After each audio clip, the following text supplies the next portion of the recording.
H.W. Bush this weekend, a lifelong leader, dedicated public servant, and family man. House Republicans tangle with Jim Comey over answering questions on Capitol Hill this week, and the U.S. and China strike a temporary truce on trade. Good morning, everyone. Thanks for being here. I'm Maria Bartiromo. This is Sunday Morning Futures. Tributes have been pouring in for the 41st President of the United States as our nation prepares to honor George H.W. Bush this week. And we learn new details about the funeral arrangements coming up. We will get reflections from the man President Bush chose as his running mate. Former Vice President Dan Quayle joins me now in an exclusive interview coming up. A judge could decide tomorrow whether James Comey will appear publicly or privately before lawmakers on Capitol Hill. Will House Republicans finally get the answers they've been seeking for nearly 2 years? I'll speak exclusively with House Judiciary Committee Chairman Bob Goodlatte. And President Trump and Xi strike a tentative deal on trade just a day after the American president signed a new trade with the leaders of Mexico and Canada. Will Democrats work with the president in the wake of these negotiations? An incoming member of the House Democratic leadership, Congressman Matt Cartwright, is with me talking about that and the possibility of a partial government shutdown on the horizon as we look ahead right now on Sunday Morning.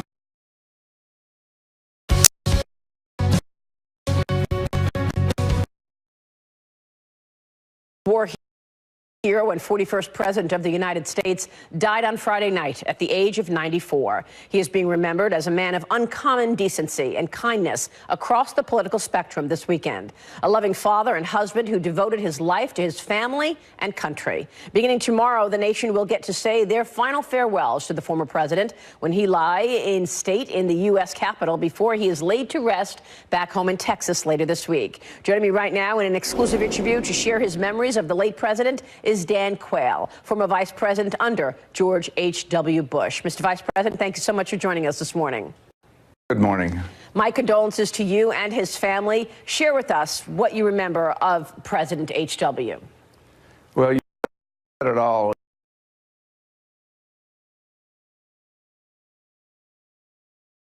The best. And it was such an honor for me to work with him every single day that he was president, I was vice president, for the American people. And a lot of folks, you know, they ask me, well, what's the legacy? I said, you know, that's a tough question. Historians will sort that out. But in my view, his legacy, Maria, was accomplishments. He got things done. When he left office, the economy was growing at 5–6%. You know, the Berlin Wall came down. Eastern and Central Europe freed from the of communism. Apartheid in South Africa was eliminated. To Iraq, North time and the rest of Africa was eliminated. Success in putting Saddam Hussein back into Iraq, Noriega apprehended, so many things in a short period of time, and the domestic front as well. So accomplishments. He did so much in 4 years. He really did. He left the country in a better place than when he arrived. And when he first chose you as his running mate, you wrote an op-ed in the Journal, George Bush, Be Prepared and Be Loyal was the title of that. You talked about after yourself and the president were inaugurated on January 20th, 1989, and he discussed Ronald Reagan a bit to you. As Ronald Reagan left, why did you choose those words, be prepared and loyal? He said that to you. He did. We talked about, you know, what the Quayle model would be. I said, look, I very much like the Bush model. And he says, no, you have your own model. You'll do your thing. It'll be different than mine. I was very, very fortunate to not only work with him as a great individual, but he had been vice president for 8 years. And he knew the good things about being vice president and the not so good things about being vice president. So that was a blessing from my perspective. But what he said to me on the steps of the Capitol as we said goodbye to Ronald Reagan and Nancy Reagan, he turned to me and in sort of his, you know, low voice, he says, that man was very good to me. And I can say that today. that man, George Bush, was very good to me. Oh, how wonderful. And you were just 41 years old when you first were in the job, but you had been in Congress for a long time, since you were 29, so you had a great perspective in terms of the congressional dealings. How did President Bush deal with the Congress in terms of the different factions and determinations on each sides of the aisle? Well, it's interesting because we had a Democrat Congress. So, we had to deal with Speaker Foley. We had to deal with Majority Leader George Mitchell. So we had to reach across the aisle to get support for what we wanted to do. And look at what we did. We got budgets passed, clean air, comprehensive clean air legislation, disabilities. And then the resolution from the Congress, particularly in the Senate, the House was easy to go and take Saddam Hussein out of Kuwait and put him back into Iraq, because we had to pick up 10 Democrats in the United States Senate to support us to get a majority vote. And we had the Majority Leader, George Mitchell, was opposed to us. We had the Chairman of the Senate Armed Services, Sam Nunn, was opposed to us. We had a lot of very important people in the Senate that were opposed to us on this resolution. And so we had to work hard to get Democrats to support us. And, sometimes divided government works. It clearly worked in our administration, and you can get things done if you reach across the aisle and work hard. And even on a personal level, he did things without theatrics or drama. President Bush died nearly 7.5 months after his wife of 73 years, Barbara Bush, passed. Not long after his mother's passing, I had the opportunity to talk with President George W. Bush and former First Lady Laura Bush about the bond between the elder Bush couple. Watch this. I love the fact that she was married to your father for 73 years. Yeah. Great. Yeah, he was by her side, by the way, when she passed. He said that. Which is sweet, yeah. And we have a love letter that he wrote to her that we have been talking about this morning from World War II in 1943, penned by your father, and it's going viral this morning, obviously. And it says, it reads in part, "This may sound melodramatic, but if it does, it is only my inadequacy to say what I mean. Bar, you have made my life full of everything I could ever dream of. My complete happiness should be a token of my love for you." Were they just sort of just like a love affair all the time? I mean, in it seemed that way, They really were. Yeah. Yeah, that was a great example. They were best friends, weren't they, Mr. Vice President? Did you see that as well?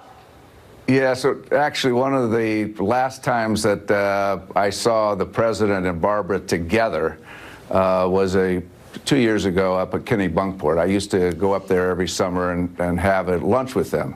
And they serve a great lobster, and they have a little white wine. It's a wonderful lunch, just the three of us. And the last time I was there, Barbara was carrying on the conversation. The president would chime in when he wanted to, but you could just see the love and the sparkle, even though he was, having some physical difficulties. She was fabulous. He was great. I mean, what a couple. Yeah, and it's incredible to mention the economy and the growth that we saw, almost 6%, more than 6% at one point during his presidency, and yet it was only one term. Yes, that was unfortunate. There's a lot of blame to go around. I'll take my fair share.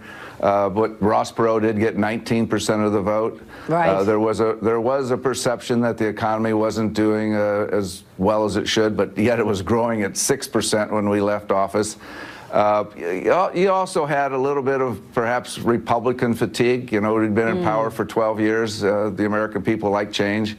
It was a hard-fought campaign. By looking back on it, I think we could have won 3 or 4 days before the election. I think we could have won 3 or 4 days after the election. But guess what? You have to win on election day, and therefore I was a fairly young, retired former vice president of the United States. President Trump yesterday in Argentina said that he will be, after he comes home, which now he is home, he's sending Air Force One back to pick up the casket and then bring George H.W. back to Texas at the end of really the celebrations this week of his life. Let me get your sense of what's happening today, because you say that people wanted change. They certainly did vote for change in 2016 with Donald Trump. Here we are, game on into 2020 with the Democrats lining up for their candidate. How do you see the state of play, if you will, today?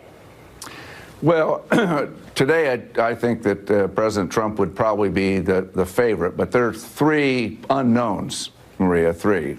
One, we don't know who the Democrats are going to put up. Will they put up Bernie Sanders, Elizabeth Warren type person?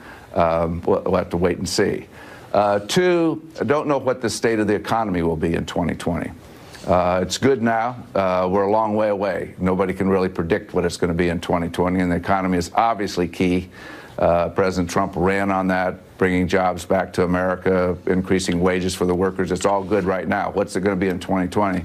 Then the third unknown is the Mueller investigation and the investigation in the Southern District of New York. We just don't know. So those are three unknowns that you will be examining and others will to determine who the president will be in 2020. Yeah, you make a really good point, particularly on the economy, because a lot of people now are predicting that things will slow quite considerably, perhaps even tinker with recession come 2020. And that's obviously when people are going to be going out to vote. Well, if the economy slips, then it'll be a real challenge for President Trump. The one thing, and his strategists know this, that he does have to expand the base. Now, how he goes about that, we'll have to wait and see. But the base is firm, it's strong, it's solid, but it has to be expanded, in my opinion, for him to be successful. Yeah. But we don't know about the economy, and the economy is always important. And but Obama proved us that you could not have a good economy and still be successful. When he ran in 12, the economy, unemployment was what, 9%? That's right. Yeah. 9%, and he got reelected. So, you know, we'll have to wait and see. Every election is different. Really important points that you make. Mr. Vice President, it's a pleasure to see you and have you on the program. Thanks so much. Thank you. Dan Quayle joining us there. Meanwhile, Jim Comey is locked in a legal battle with the House Judiciary Committee this morning as Republicans seek a closed-door testimony from the former FBI director. I have an exclusive interview next up with the chairman of that committee, Virginia Congressman Bob Goodlatte will join me next on why he says Comey is seeking special treatment, not transparency. Follow me on Twitter at Maria Bartiromo at Sunday Futures. Let us know what you'd like to hear from Bob Goodlatte and Ken Starr coming up as well. Stay with us as we look ahead on Sunday Morning Futures.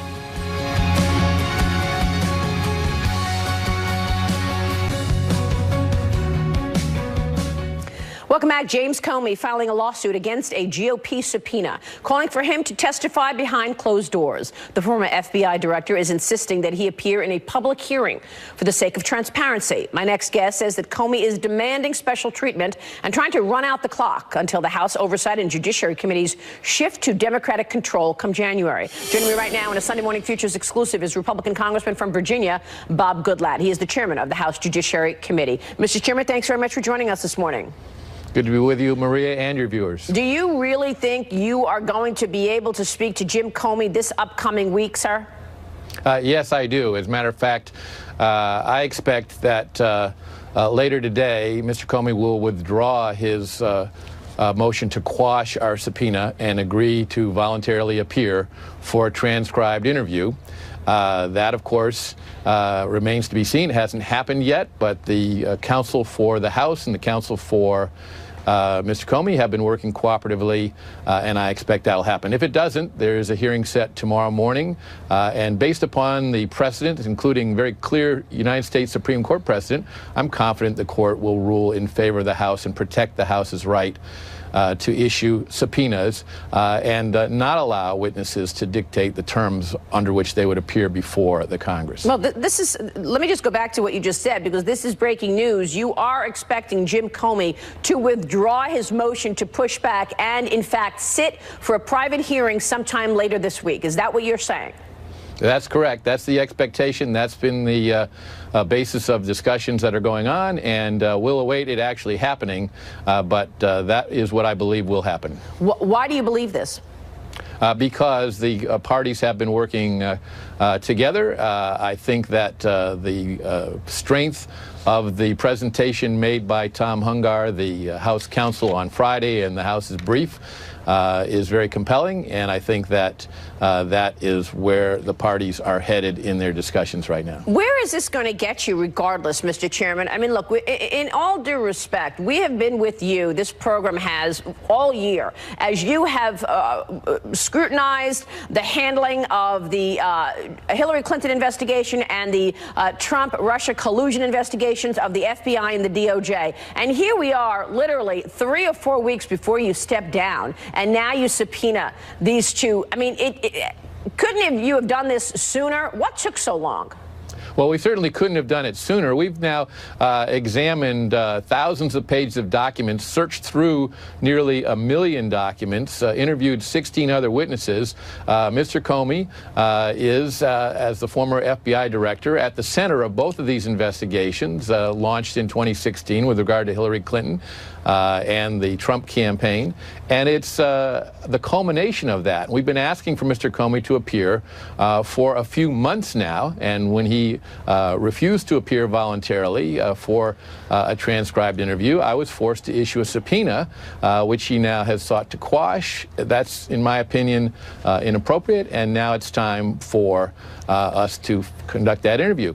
After that interview, we do need to wrap up, but I will also say that there are always more questions that people will have, and that's why I'm pleased that Senator Lindsey Graham, who's expected to be the next chairman of the Senate Judiciary Committee, and Chairman Ron Johnson of the Senate Oversight Committee have both expressed very strong interest and intentions to me to continue to pursue this matter. So we do need to wrap it up. We do need to get this information out to the public, and we are hard at work on doing that. But Mr. Comey's testimony is a critical part of that. What are you going to find out from Jim Comey? What are the most important questions you need to ask him?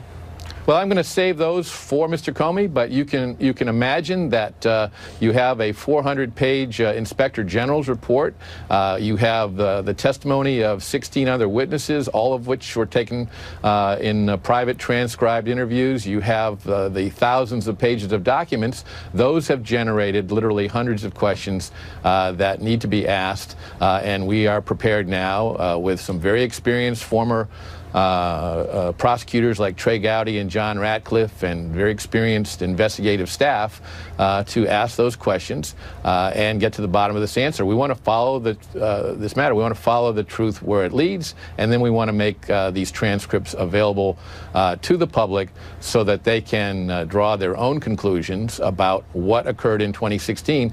I'm concerned, and it's my hope that by doing this, we will prevent it from happening again in 2020 or hopefully ever again. The FBI was misused in 2016, and this is an organization that is very, very important. Every day, thousands and thousands of great FBI agents and others protect us from terrorist attacks, prevent crimes, solve crimes.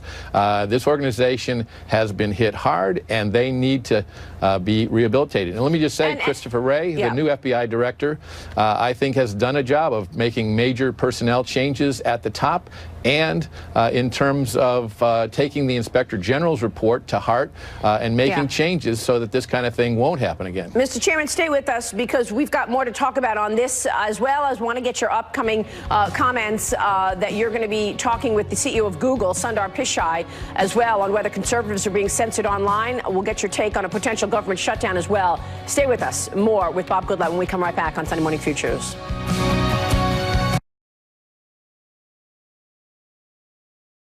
And Mr. Chairman, you just told us that you are expecting Jim Comey to withdraw his motion not to appear, and in fact to appear in front of your committee later this week.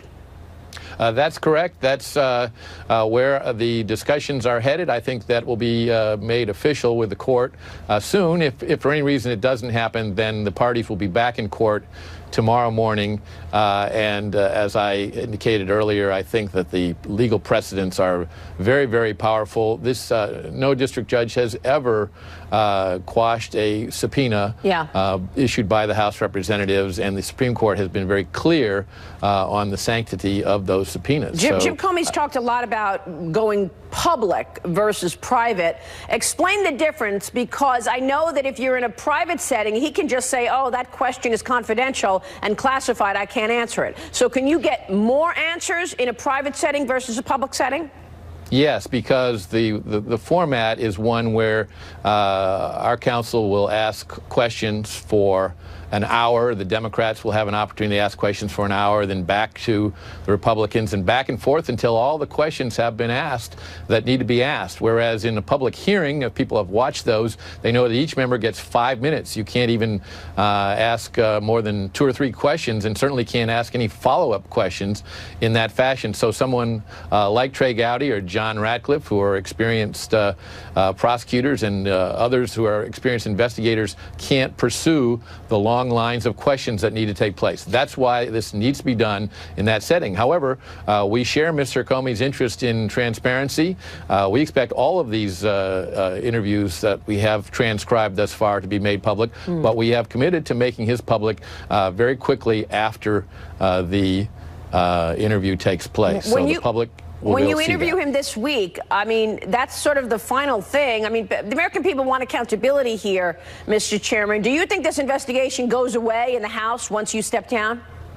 Well, that's a very good question, because if I were a Democrat, I'd be concerned about some of the actions taken by Mr. Comey and others in the FBI leading right up to the election, announcing a reopening of the investigation into Hillary Clinton's email, and then announcing again immediately after that it was being shut down. I mean, there are a lot of things that we've learned in the background of that are going to come out as a part of this that I think should be of interest to every American, and every American should not want the FBI being weaponized, as some have claimed, by the Democratic Party when they, created the situation in which a dossier was then used by the FBI to get a warrant from the FISA court. These are all things that should concern every American in terms of protecting their civil liberties and making sure that their elections are free and fair, and we don't want to see the FBI handling investigations like they were in the future. Well, look, I mean, it's a shame that it has come to this, where you only have a few weeks left, and now you're seemingly going to speak to him, because we know that there was FISA abuse, and we know that there was leaking against the law. So we'll be watching that. I am really interested in seeing whether or not he is going to keep that promise and speak to you later this week. We'll be watching. Let's talk a bit about what work you've got to get done before you step down. And, of course, you've got an upcoming deadline. And there's potential for a government shutdown. Do you expect you will have the money to fund the wall and the government will stay open past December 7th? Well, I think the issue with regard to funding the wall is a matter of how many dollars are going to be agreed upon. In my opinion, that's important, but unfortunately, what will probably not be a part of any final deal here is what the president and what the administration really needs, and that is closing of a multitude of loopholes that deal with issues like asylum fraud, that deal with issues like so-called catch and release, where people are given a hearing date, released in the interior of the country, and never show back up for their hearing. The president and the Department of Homeland Security are being very valiant, the Border Patrol, in stopping these attempted invasions at our port of entry there in San Ysidro, California. But that's not the right way to handle this. We need an agreement with Mexico, and we need our laws changed so that people who are not supposed to be in the United States can be returned home expeditiously. Are you expecting a better rapport or agreements with the new president of Mexico and President Trump? I don't know, but I know that there are serious discussions going on with that new administration. So I guess we can all be hopeful. This is not in Mexico's interest to have the situation down there as it is right now. And it's never in the interest of a country to be the transit for people coming across it, many of whom are known to be convicted criminals. Some are suspected terrorists. This is not a situation that's any better for Mexico than it is for the United States. So they ought to work together to work it out. So are you expecting a government shutdown? I hope not. I'm certainly going to be staying here till the end of my term to make sure that that doesn't happen. But it's also important that the parties all come to the table and be reasonable about those negotiations. And then you've got an upcoming hearing with technology CEOs. You've got Sundar Pichai, CEO of Google, testifying in front of your committee. Tell me about this and what you want to get from him. There's speculation that these technology companies, who are now more powerful than they've ever been before, are censoring conservative conversation. Is that your main issue? That is one of a number of issues. There are also antitrust issues. There are also issues related to how Google and the other social media companies raise their revenues based upon what they put in front of the viewer. There are also privacy issues. We have a number of issues to discuss with Mr. Pichai, who was scheduled to come in on Wednesday. I expect that because of President Bush's state funeral on Wednesday that we'll have to put that off until next week. But we're expecting that to occur, and it's very, very important that it do occur. So you'll put Sundar Pichai off till next week. What about Jim Comey? Does that get impacted from the H.W. Bush proceedings?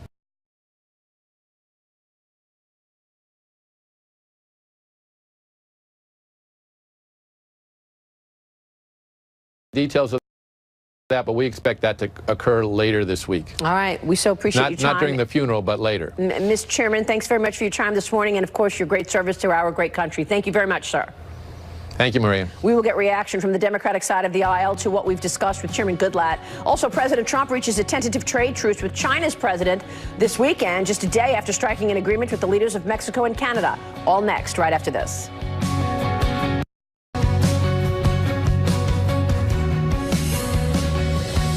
There's a possibility that a deal can be made, and that he is open to that. He is open to that. But having said that, some caveats, as always. Certain conditions have to be met with respect to fairness and reciprocity. That was top White House economic advisor Larry Kudlow talking about the possibility of the U.S. making a trade deal with China.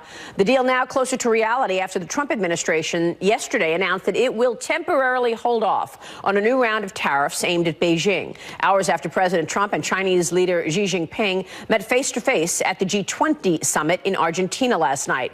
The 90-day ceasefire comes after months of escalating trade tensions that have rattled financial markets. Joining me right now is Pennsylvania Democratic Congressman Matt Cartwright, who is the newly elected co-chairman of the House Democratic Policy and Communications Committee. He also sits on the House Oversight and Appropriations Committee. Congressman, it's good to see you this morning. Thanks so much for joining us. Hello, Maria. How are you? I want to get your take on what took place in Argentina and certainly the CA deal as well. All very important issues for your constituents in Pennsylvania, not to mention the entire country. But first, on this day, as we remember George H.W. Bush, I know that you have fond memories as well. Absolutely. We are in mourning as a nation.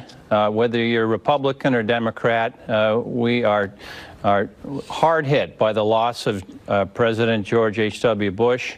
I think it's going viral. His note to Bill Clinton on the succession of power when President Clinton took over, saying, I'm rooting hard for you.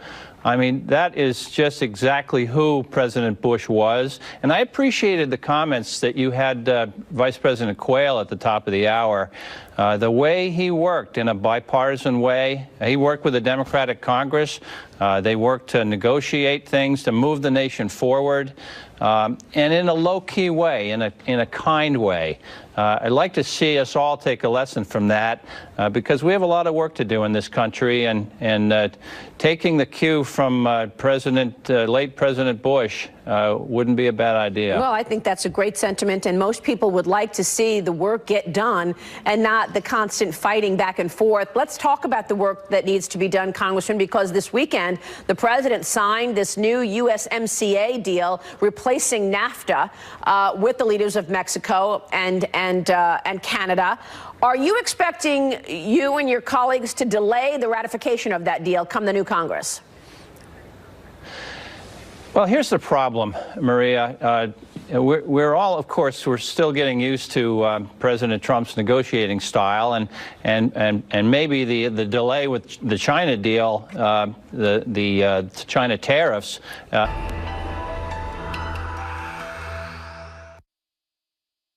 I'm Chris Wallace.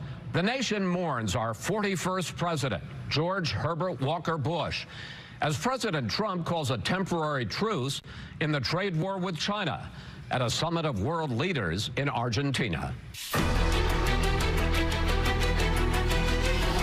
We've made tremendous progress at the G20 with many nations. We'll break down the summit and how the president dealt with challenges from China, Russia, and Saudi Arabia with two key senators, Republican Roy Blunt, a member of the GOP leadership, and Democrat Ben Cardin, a member of the Senate Foreign Relations Committee. Then, remembering a war hero turned statesman. I really believe it. I really believe there can be no definition of a successful life that does not include service to others. We'll revisit some of our special moments with Bush 41. Do you feel a tremendous sense of pride when you see not just your children, but your grandchildren carrying on the family tradition? A total sense of pride and great happiness. And we'll get reaction from former Vice President Dick Cheney, who served as his Secretary of Defense, and James Baker, who served as his Secretary of State. Together, only on Fox News Sunday. Plus, we'll ask our Sunday panel about the legacy of President Bush. Made plenty of mistakes, got some things right. Bottom line, serve with honor. All right now on Fox News Sunday. You are looking live at the Ronald Reagan Presidential Library and Air Force One that carried our 40th president around the globe in pursuit of peace. And welcome to a special hour of Fox News Sunday from the 6th Annual Reagan National Defense Forum, a gathering of key figures in national security. It was here we learned of the death of former President Bush, who among his many roles served as Reagan's vice president. We'll spend much of this hour reflecting on Bush's accomplishments, including a joint interview with Dick Cheney and James Baker. But we begin with breaking news. President Trump has put the brakes on his trade dispute with Chinese President Xi. Let's bring in White House correspondent Kevin Corke live in Buenos Aires, where President Trump met with world leaders. Kevin. Chris, by agreeing to effectively a 90-day ceasefire, President Trump and his Chinese counterpart sent a very strong message to a market-rattled world that the ongoing trade dispute between the world's two largest economies could soon be entering a new phase. This is a very important meeting. A lot of people are looking forward to it. I know that President Xi and myself are looking forward to it. For 2.5 hours, the world watched and waited. That's how long the high-stakes talks between President Trump and his Chinese counterpart lasted here at the G20 summit in Argentina. A working dinner that proved long on promise, but somewhat short on specifics. We did learn that the Americans agreed to leave tariffs on $200 billion worth of Chinese imports at 10% at the beginning of the new year, agreeing not to raise them to 25% as previously threatened. In return, China agreed to buy a substantial but unspecified amount of agricultural, energy, industrial, and other products from the U.S. to reduce its trade imbalance. Both countries agreed they'll try to have this transaction completed within the next 90 days. If it doesn't happen, the Americans insist the 10% tariffs will be raised to 25%.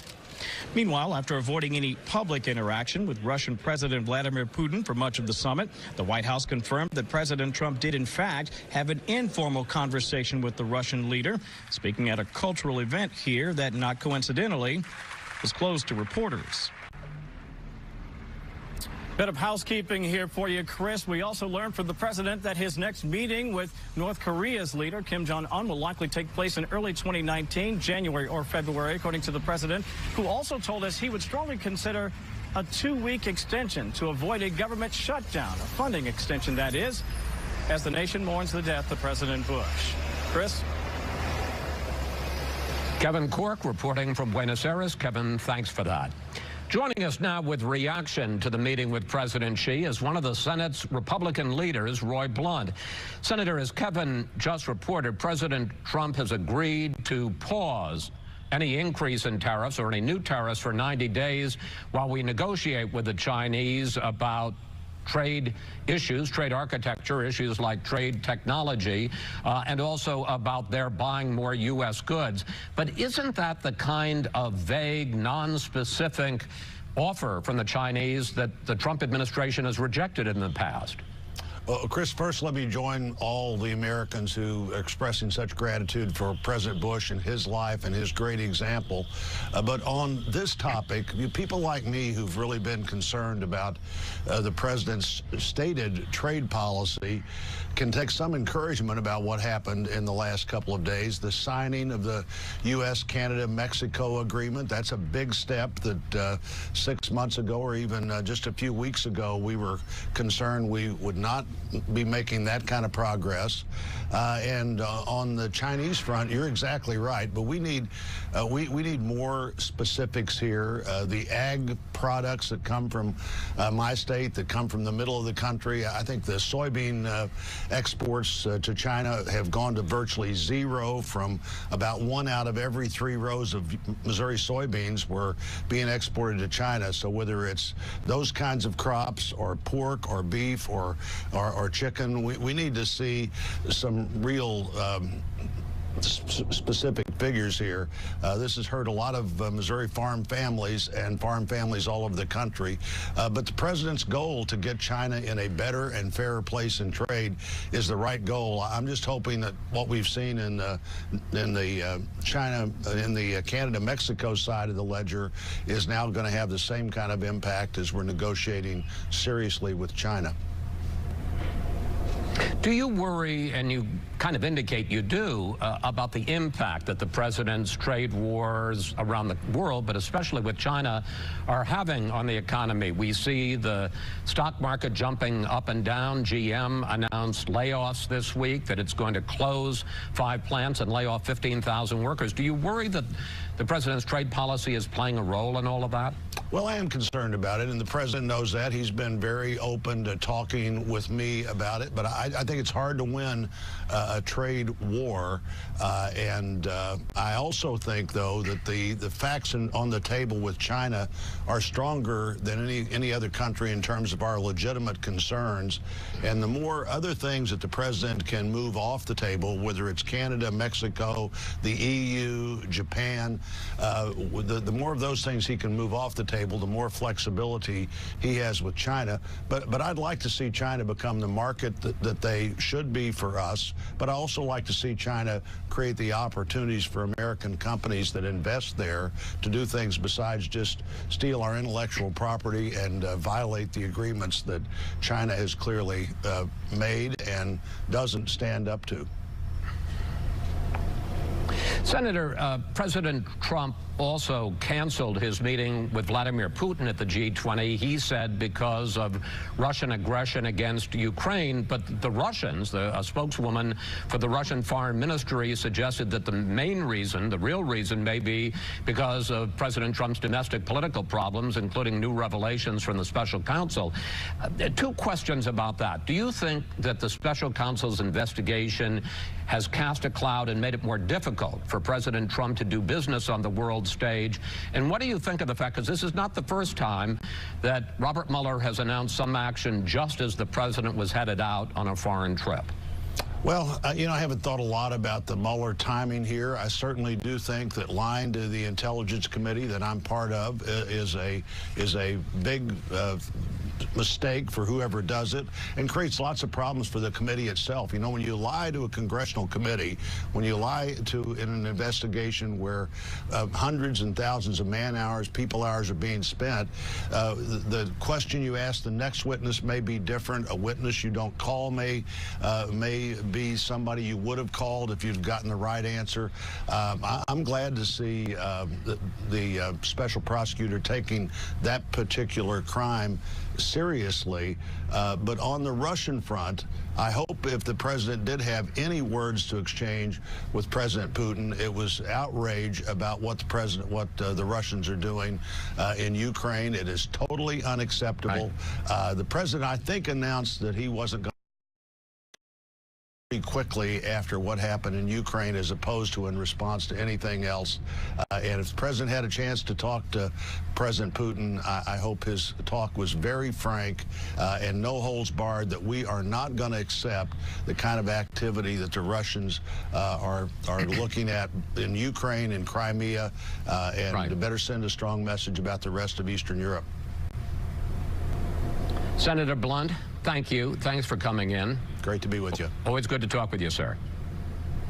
Joining us now, the #2 Democrat on the Senate Foreign Relations Committee, Ben Cardin. Senator, your reaction to the pause that has been announced in President Trump's trade war with China?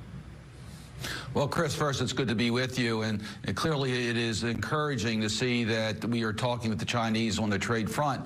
China has created many problems with trade. They have many obstacles to free trade. My concern about the president's trade policy is that his first action was to take tariffs against our closest allies based upon national security exceptions. We lost the unity that we needed in dealing with China. So now, as we go to a G20 meeting, the conversations take place between only two partners, where we would have been stronger if we had our closest allies working with us in regards to a China solution. We talked with Senator Blunt about the GM layoff, and you know about that personally, because part of that layoff is the closing of a facility in Baltimore that employs more than 300 people. Do you think the president's trade policy and the imposition of tariffs, not just on China, but other countries around the world, has played a part in the GM layoffs, the added cost for steel and aluminum, and for a lot of the economic instability that we're seeing right now? I do think that the way the president has gone about the trade policies, imposing tariffs, there's a consequence. There's a domestic consequence.